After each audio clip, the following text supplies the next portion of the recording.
सगळ्यांचं अगदी मनापासून स्वागत करते आपल्या मेजवानीमध्ये।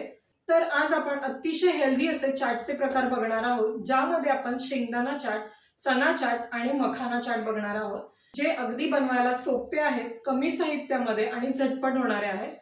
हे तुम्ही जे कोणी डाएट करत असेल ते सुद्धा घेऊ शकतात। अतिशय पौष्टिक आहेत किंवा ज्यांना ऑफिसची किंवा सकाळची गडबड असते ते नाश्त्याला सुद्धा हे चाट बनवू शकतात। चला तर मग सुरुवात करूया।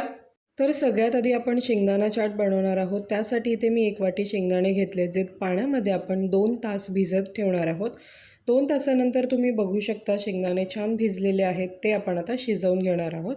तर इथे मी पाण्यामध्ये थोडंसं मीठ घालणार आहे आणि ते 10 मिनिटं शिजवून घेणार आहे। मीठ घालून शिजवलेले शेंगदाणे नुसते खायला सुद्धा खूप छान लागतात, तुम्ही ते लहान मुलांना सुद्धा देऊ शकता। तर इथे शेंगदाणे शिजवून झालेले आहेत, ते मी एका बाउलमध्ये काढून घेते आहे। त्यानंतर आपण त्यामध्ये बारीक चिरलेला कांदा घालायचा आहे, थोडंसं टोमॅटो घालायचं, वरतून भरपूर अशी कोथिंबीर घालायची। कोथिंबीरमुळे चाट खूप छान लागतं। त्यानंतर थोडंसं इथे मी आमचूर पावडर घालते, थोडासा चाट मसाला घालायचा, भाजून घेतलेले जिरे आहेत त्याची जिरेपूड घालायची, थोडासा लिंबाचा रस पिळायचा। लिंबाच्या रसामुळे छान असं चाट चटपटीत लागतं। चवीनुसार मीठ घालायचं, थोडंसं लाल तिखट घालायचं आणि हे सर्व आपण आता मसाले मिक्स करून घेणार आहोत शेंगदाण्यामध्ये। तयार आहे आपलं शेंगदाणा चाट। आता मी इथे चना चाट बनवते, त्यासाठी इथे मी काळे चणे घेतलेले आहेत, जे आपण रात्रभर पाण्यामध्ये भिजत ठेवणार आहोत। चणे आधी मी स्वच्छ धुवून घेते आहे, त्यामधलं पाणी चेंज करते। आता यामध्ये मी पाणी घालून हे भिजत ठेवणार आहे। तुम्ही रात्रभर नाही ठेवलं तरी किमान 7 ते 8 तास चणे व्यवस्थित भिजवून घ्यायचे आहेत। चणे भिजून झालेले आहेत, आता त्याला मी 4 ते 5 शिट्ट्या काढणार आहेत, म्हणजे छान असे मऊ शिजले जातात। तर इथे मी चवीनुसार मीठ घालणार आहे, थोडंसं तूप घालायचं, तुपामुळे चणे छान मऊ शिजले जातात आणि टेस्टसुद्धा खूप छान लागते। तर आता कुकरच्या आपण 4 शिट्ट्या काढून घेणार आहोत। त्यानंतर तुम्ही बघू शकता चणे छान असे मऊ शिजलेले आहेत। हे सुद्धा तुम्ही लहान मुलांना नुसते शिजवलेले मीठ टाकलेले आहे, त्यामुळे ते असेच खायला देऊ शकता।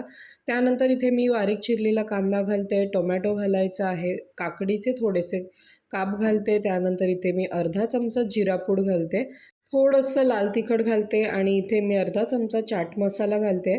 चवीनुसार थोडंसं मीठ घालायचं आहे। त्यानंतर यावरती कोथिंबीर घालायची आहे, कोथिंबीरमुळे चाट छान लागतं। त्यानंतर 1 चमचा मी इथे आंबट गोड चटणी आणि इथे 1 ते 2 चमचे मी हिरवी चटणी घालणार आहे, जी पुदिना आणि कोथिंबीरीची आहे। या चटण्यांमुळे हे चाट खूप छान लागतं, तुम्ही सुद्धा या पद्धतीने एकदा नक्की करून बघा। तर इथे मी लिंबू पिळलेलं नाही आहे, कारण इथे मी आंबट गोड चटणीचा वापर केलेला आहे। जर तुमच्याकडे चटणी नसेल तर तुम्ही लिंबूसुद्धा पिळू शकता। तयार आहे आपलं चना चाट।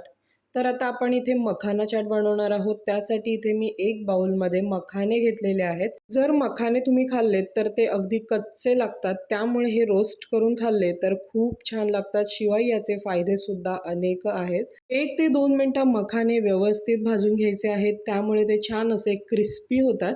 तर आपण आता ते एका बाउलमध्ये काढून घेऊयात। त्यानंतर यावरती मी बारीक चिरलेला कांदा घालते आहे, थोडंसं टोमॅटो घालायचं आहे, थोडीशी कापून घेतलेली इथे मी काकडी घालते आहे, त्यानंतर कोथिंबीर घालायची वरून। तर यानंतर आता आपण मसाले घालणार आहोत। अगदी थोडंसं लाल तिखट घालते मी इथे, मी थोडीशी काळी मिरीची पूड घालते, चवीनुसार मीठ घालायचं आहे, थोडासा चाट मसाला घालते आहे, अर्धा चमचा जिरा पूड घालते मी। त्यानंतर इथे मी 2 चमचे लिंबाचा रस घालते आहे। आंबट आणि थोडेसे तिखट असे मखाने खायला खूप छान लागतात।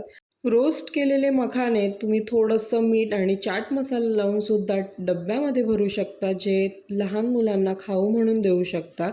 तर आता हे सर्व आपण मिक्स करायचं आहे। तुम्ही बघू शकता छान असे मसाले मखाण्यांना लागलेले आहेत। तिन्ही प्रकारचे चाट आपले बनवून तयार झालेले आहेत, जे अतिशय चटपटीत आणि टेस्टी झालेले आहेत। तर तुम्ही सुद्धा सकाळच्या नाश्त्याला किंवा मधल्या वेळेत खाण्यासाठी या प्रकारचं चाट बनवून नक्की ट्राय करून बघा। कसं होतंय ते मला कमेंटमध्ये कळवा आणि जर माझा व्हिडिओ किंवा माझी रेसिपी आवडली असेल तर प्लीज व्हिडिओला लाईक, शेअर आणि सबस्क्राईब करायला मात्र विसरू नका। भेटूयात पुढच्या व्हिडिओमध्ये, तोपर्यंत हेल्दी खा, आनंदी रहा। धन्यवाद।